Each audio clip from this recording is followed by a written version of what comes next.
Capitol Report is a production of Senate Media Services.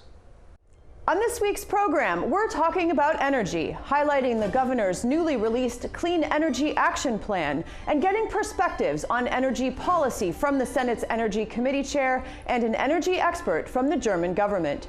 Stay tuned for this week's Capitol Report.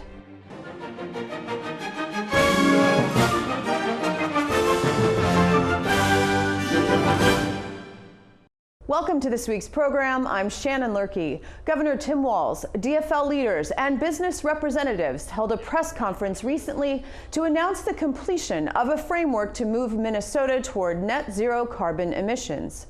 The 6-point action plan includes goals such as increasing sustainable transportation, improving building efficiency, supporting more resilient landscapes and water management, and promoting economic opportunities that will lead to a carbon-neutral economy. We understand what can be achieved when we work together, and we believe in the power of collective action, which is why we applaud the Climate Action Framework being launched today as a thoughtful effort to guide the future of climate action. The plan draws upon both the public and private sectors to accomplish its goals. Frankly, there is no other way to meet the urgency of the moment, and we see a role for every government, business, and citizen in creating a resilient and carbon-neutral future. It was in 2007 where Minnesota was ahead of the rest of the nation. We stepped out front on some of our renewable standards. We stepped out front in a bipartisan manner to talk about how we can protect the pristine environment of this state at the same time growing the economy. It is a false choice to believe that if you address climate change, that is somehow detrimental to the economy. Nothing could be further from the truth. To not address climate change will be that existential threat to the health, to the well-being, and to the economic future of Minnesotans for generations to come. Climate change is one of the greatest threats we have to Minnesota's future. None of us want to see the loss of our walleye or our maple trees, and we all have a responsibility to be part of the solution. It's not going to happen if we don't take action at a policy level, but we also need for individual citizens and corporations to be part of the solution. The Climate Action Framework builds on years of engagement with Minnesotans on this issue. It reflects input from thousands of people and experts around the state, from local government, from tribal nations, from nonprofits, from businesses, and those from sectors across our economy. And we heard from people across the state that Minnesota needs a clear plan to guide how we will reduce and prepare for the impacts of climate change. Minnesotans understand the urgency of climate change and are ready to act. And they want us to do so by working together, cross-functionally, cross-sectors. From our farmers hit by drought and weather disasters to Minnesota families and businesses and communities whose health and well-being are being threatened by this worsening problem. They're looking for leadership. Governor Walz's Climate Change Subcabinet is putting forward an ambitious goal of achieving a 50% reduction in carbon emissions by 2030 and net zero emissions by 2050. Getting there will require efforts in all sectors, including policy changes. Joining me now is the chair of the Senate Committee on Energy, Senator David Senjem. Thanks for joining me. Good to be here, Shannon, as always. Among all senators, you have the most experience in working with energy policy, and you have led efforts to move Minnesota forward in providing both reliable and renewable energy generation. Is the governor's call for 50% reduction in carbon emissions by 2030, net zero by 2050 realistic? I think it's the goal that you need to work towards. Whether or not when 2030 comes or 2050, if we're not quite there, whatever it is, but it's aspirational, and I think it's good to be aspirational in these areas at this time because we know that we're on this journey, and this journey will certainly take some level of thought, some level of change. Change is always difficult, but I think we're on our way. We're doing good things now. I think we'll continue to do good things. I think Governor Walz's initiative here is an important one, and irrespective of the election, I think that will carry over. We're just on this journey, and I think we're going to get there. Last session, you were debating a bill in the Senate that would have lifted the moratorium on nuclear power. You said, and I quote, "Wind and solar are coming along, but they are just a small portion of what is on the menu right now. To achieve the ambitious net zero goal, what do future policymakers need to do? Well, I think we need to add nuclear power to our menu. I mean, the small modular reactors now, they sort of package them in 50 megawatt pieces, if you will, and you can buy those. They're much safer than, if you will, the former large nuclear power plants. So I think they need to be part of the menu. We talk about base load. We also, though, need to spend a lot of money. And by the way, Minnesota is way, I think, out ahead of many states in terms of energy storage and in respect to hydrogen, ammonia. I think we're doing research here which is cutting edge in the world, frankly, out at the University of Minnesota Morris. We have a lot of good things going for it, but we're gonna need reliance. There's no question about that. People will demand that. So how do you take all that wind and solar and let it work for you when the wind's not blowing and the sun's not shining? You have to have storage, and I think you have to have some level of nuclear power in this mix as well. And by the way, it's clean. It's clean. You know, we can talk about the nuclear waste and so on. We can manage that. So just a little bit more on nuclear power then, because the Senate passed a bill that would have allowed the Public Utilities Commission to consider options for small nuclear power production. In your view, what will be the percentage that could be fulfilled in Minnesota in coming years if we were to move in the nuclear direction? Like, what percentage do you think ideally we should rely on for nuclear? I think wind and solar will dominate because of just a price. I think that the amount will be basically what we need for assurance relative to reliability. So it's hard to put a percent on there. I could say 20% or something like that, but it's really difficult at this time. We're all in this very fluctuating kind of thought process right now. But I just think the reliance on some level of base load power is important, and you know, we have some hydro, just tiny bit of it coming from Canada. We need just a little bit more reliance than wind and solar can give us. So in your view, though, it is a key component. Yeah, I think it needs to be part. You know, we talk about you know, the full menu and incorporating all of that together, and I think nuclear power has to be part of our future forward. Now, when we started, we were talking about Governor Walz, you know, 2030, 2050, and policymakers, of course, can establish these lofty goals.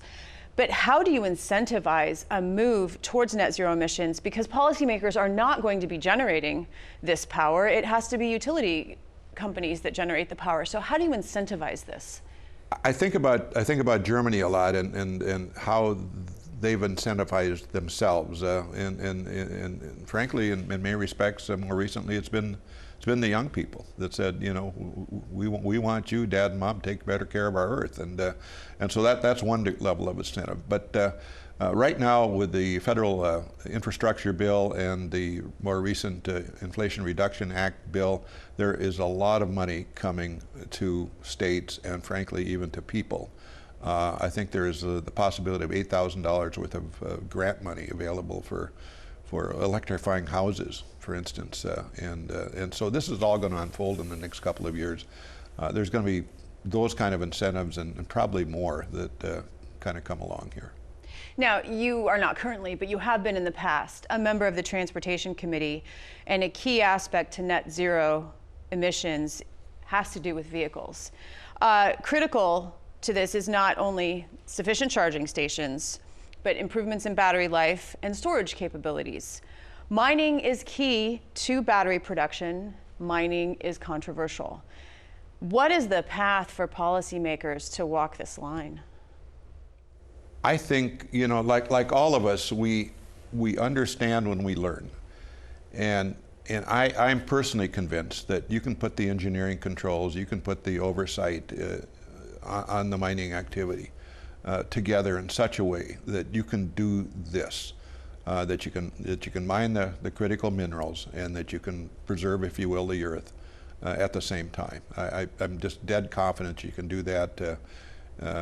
You know, we do it all the time, frankly, in our food processing plants and every place that we want to really guarantee safety, we have that oversight component and the checks and balances between government and the private sector. I think we can do it in mining too.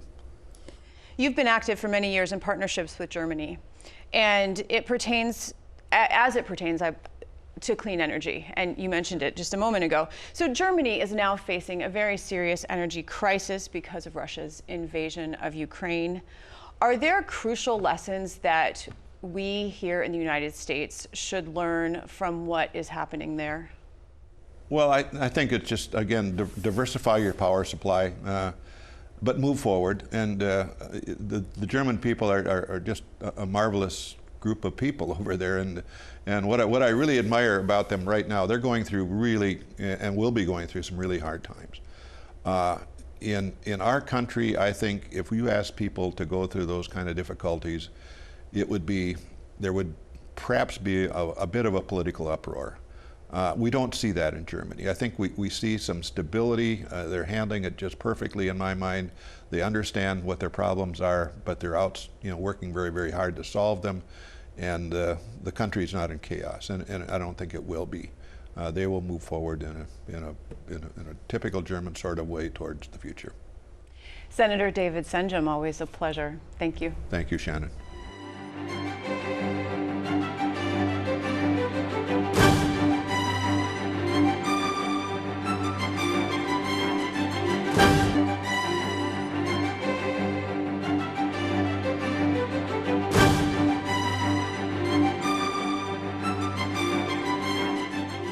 The U.S.-Germany Climate and Energy Summit takes place this week in Pennsylvania. Dr. Florian Knobloch, a member of Germany's Federal Ministry for Economic Affairs and Climate Action, is visiting with lawmakers here in Minnesota on his way to that event. He joins me to provide a more global perspective on the transition to clean energy. Welcome. Thanks for having me. Germany is often recognized as a leader in clean energy, and Minnesota has a history of partnership when it comes to searching for clean energy solutions. From your perspective, what does Germany do well? So there are two answers to that. So first part is, I think we started perhaps a bit earlier than others to look into renewables. So we tried to do our homework to transition towards renewable electricity first, and now to decarbonize our whole economy, essentially. But I think what's much more crucial, since Germany is only a tiny part of the whole world, and our emissions only account for like 2% of global emissions, from the beginning we made sure to cooperate with others, with people in Minnesota, for example, around the world, to spread the word, to share knowledge, to have an exchange of opinions and experiences on how we can proceed with the energy transition. So it's really great seeing how this is going along here in Minnesota, and how we are all working on that together. So really that spirit of cooperation, that's really the key, I think. Russia's invasion of Ukraine has led to an energy crisis throughout Europe and prompted a directional change in nuclear energy policy in Germany. Germany had been poised to become the first nuclear-free industrial power, but now will keep 2 plants operational for the time being. Will Russia's actions change the calculus on nuclear-powered energy in Germany? Well, we are facing difficult times in Germany right now due to Russia's war of aggression on Ukraine, and it will be tough to get through the winter. But let me be clear on that. Our targets regarding decarbonization, renewable energy, phasing out nuclear as well as coal remain in place. Still, we're forced to make some pragmatic decisions in the short term. Right now, for the winter, we need every single kilowatt hour of energy we can get from any source. Hence, we're keeping the 2 last remaining nuclear power plants as a strategic reserve, but that doesn't change that we're phasing out nuclear and coal and all fossil fuel power generation in the medium term. In fact, we're even increasing the speed of our energy transition to get away from fossil fuels, which in our opinion is key both for fighting climate change and increasing our energy security. Before now, had geopolitical risk been a consideration for clean energy transitions, and do other countries now need to ensure a level of self-sufficiency that perhaps they hadn't needed to consider before? Well, from a German perspective, self-sufficiency with regard to energy was and will remain unrealistic. We know we will remain an importer of energy. We will discontinue importing fossil fuels, but we will import renewable hydrogen, for example. And what's really important now is diversification of energy imports and also building up the supply chains which we need for building up the renewable energy infrastructure we need all around the world. So we need the capacities to build solar panels, to build windmills, to build electrolyzers for producing hydrogen, and we need many of those wherever we can build them. So getting these supply chains up and running and diversifying energy imports which become renewable, these are the two key aspects. With winter on the horizon, Germany must find ways to heat their homes and keep businesses going while still promoting renewable energy, as you're saying, and discouraging consumption. How difficult will this be? At the moment, we're quite optimistic that we can get through the winter without any energy shortages.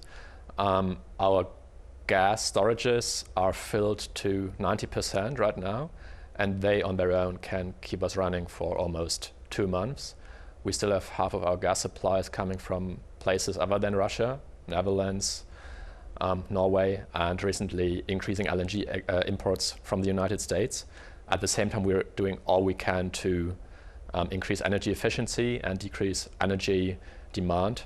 Skyrocketing energy prices do their bit to achieve that, but we also have tough regulations in place for this winter, for example, regarding maximum temperatures in office buildings, regarding outside lighting. So we're really doing what we can, but knock on wood, being optimistic. Your biography leads me to believe that a portion of your research deals with human behavior and decision making, which is a crucial element when energy policies will change how people live and how they feel about their history and their place in the world. I mean, energy impacts everything. So, for example, Politico published an article this week called "The Death of Das Auto. Can German Cars Survive the End of the Engine?" which I think is just one example of cultural identity as it relates to energy. Here in America, we have, our trucks and our farming and our, the long road and how we like to get around. How does one motivate the average person to embrace the changes that are coming and not be fearful of the change? It's really important to take everyone on board with the energy transition. And to achieve that, first thing, the numbers need to be right. So it needs to be beneficial for every individual household and business to choose renewable technologies, to choose electric cars over fossil fuel powered cars. But people usually don't make very rational calculations about that. They talk to their friends, they see what others do. So what's really key is to spread the word, to share experiences between people so they learn from each other. And then when it comes to making the decision, you need to make it as easy as possible for individuals to actually make the right decision. So take psychology into account. People are not wholly rational utility maximizers, as some economists like to imagine them. They do what others do around them. So once you convince, like some first movers, they'll spread the word and you see a dynamic that accelerates very quickly. So sometimes it seems hard in the beginning, but then change starts happening and things start moving very quickly. So there's a little bit of peer pressure involved here. Definitely. Minnesota's Governor Tim Walz announced this week that Minnesota will join with 6 other Midwestern states to develop hydrogen as a clean energy economic opportunity. How important is hydrogen to the future of clean energy? Hydrogen is really a key part of the solution for decarbonization. What we try to do in Germany is we try to electrify as much of the economy as we can. So ramping up renewable electricity, then electrifying home heating, electrifying transport in form of electric cars. But for some sectors, we just can't do that. When you think of heavy industry, steel industry, for example, when you think of trucking over long distances, when you think of shipping, aviation, you need solutions other than electricity and heavy batteries for that. So that's where hydrogen comes into the picture. And the nice thing is you can produce hydrogen from renewable electricity. So hydrogen is really the part that connects the renewable energy revolution with these hard-to-abate sectors. So it's really key to move quickly on the hydrogen front as well. So it's really exciting to see what's taking place here in Minnesota and the surrounding states with regard to that. One last question before we go. Are you optimistic that industrialized nations can work together to reach the goal of net zero carbon by 2050? I am. The reason is simple. For a long time, we discussed reaching the climate targets in terms of making sacrifices, but that has completely changed. Now we see that switching to renewables is actually a win-win situation. We decarbonize and do something good for the climate while actually doing something good for the economy, creating jobs and increasing our welfare at the same time. And countries all around the world are realizing that right now. So we'll see a very fast uptake of all of these technologies, which started slowly, but now we're really at the beginning of a revolution, and the industrialized countries are the front runners, and all the others are very quick to catch up. So I'm optimistic. Dr. Florian Knobloch, it has been a pleasure. Thank you so much. Thank you so much for having me here. Following the interview, Dr. Knobloch furthered the partnership between Minnesota and Germany by participating in a panel discussion with members of the Minnesota legislature about Germany's transition to clean energy. What's happening is that this month in September, the government will pay out 300 euros as a lump sum payment to every citizen in Germany, but that's only a start. That will realistically cover additional energy costs from 1 or 2 months in the winter. What is your concern about the inflationary spiral that those kind of increases will create across your nation? In the medium and long term, I think getting away from fossil fuels is actually part of the solution, as it decreases our reliance on price fluctuations for fossil fuel imports, which are now part of the problem. But you're also right that having all these investments now taking place can lead to some supply constraints. So it's quite important to make sure that we expand production capacities within our economy. As we move towards electrification, and I saw just a week or two ago here, California, who's ahead of the other states in the country, got about 1 million electric cars or something, and they had a big alert out over the Labor Day weekend, I think, that don't plug your car in. We don't have enough power. Yeah. Well, if you can't electrify 1 million cars, how are you going to electrify 30 million of them? I mean, I just think we have a serious supply chain problem, not only on generation capacity. I mean, our grid here is stressed. I just got a load control message from my electric co-op here. So I got one yesterday. I got a winter place out west, and I got one yesterday from them. They called me, texted me that you can't use power during these hours, right? I mean, as we move towards, and I'm not against electric cars, I just figure we got to figure out the whole chain so that people can plug them in and move around, or we're going to decide we're just not going to travel anymore, right? That, maybe we're just not going to move around. We're going to go to work and that's it.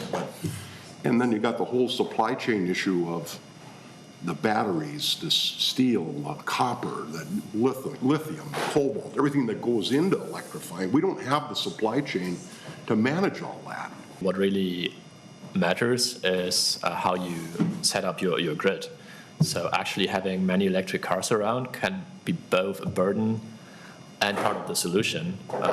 Once you have smart grids where electric cars with their batteries also serve as electricity storage to balance the grid. We don't have that right now, but it needs to happen in the future. So we both have all these electric cars coming onto the street, and we have the problem of grid balancing. So that can go hand in hand. You have 1 million cars in California. You have 1 million free batteries for short-term electricity storage standing around, and cars stand around most of the day. So when you make sure they're connected to the grid while they're parked, and there's a smart system to charge and uncharge them when needed, that will go a long way.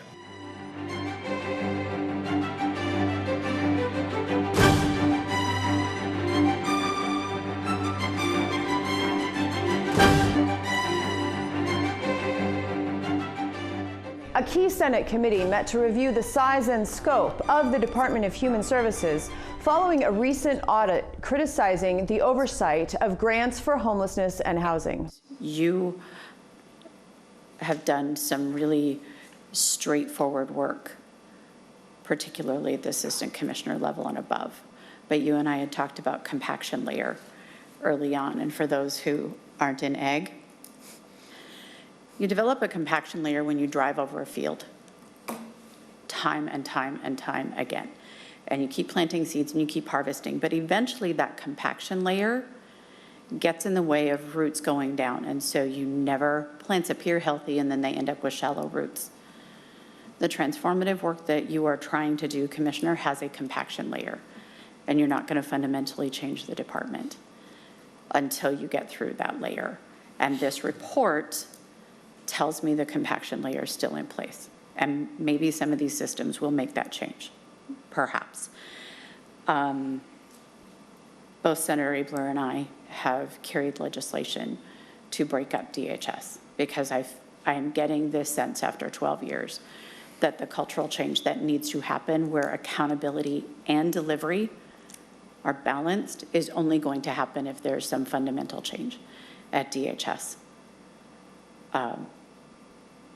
And so I think the next legislature needs to seriously weigh what the structure of the Department of Human Services looks like. I appreciate your comments about how the legislature has been generous in making sure that we had staff during COVID, and often having staff as we ask for grants. But I do have to say my experience in the last 3 years is when we get down to the end of the session, very often DHS sacrifices the number of FTEs in their grant requests. We get the grant money, but not all the FTEs we originally said we needed to get the work done. I heard you clearly. You know, we give you grant money, but then we don't give you staff. We expect you to do the same thing with the same amount of staff that you have as you're doing that. And if we really looked at, you know, the staffing needs of the department, right? How can we support the staffing needs? Are people doing what they should be doing? And that's what I think the commissioner has been trying to attempt to do. But getting to Senator Benson's point, it's not just that, but you got a cultural, historical entity that's been in existence for, you know, many years, and you know, are we really questioning, are they doing what they should be doing? And for each of the audits with findings that have been mentioned today over the years, we've had 5 strong audits in the same years. We've shared those for the last 3 years with our advisory panel because they never make the headlines. And so we've been able to share those with you in another way so you can see that we've also had really great audits in addition to some of the audits that have come across with findings.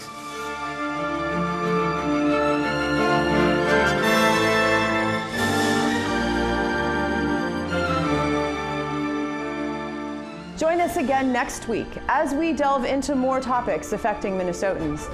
I'm Shannon Lurkey, and on behalf of all of us at Senate Media Services, thanks for watching.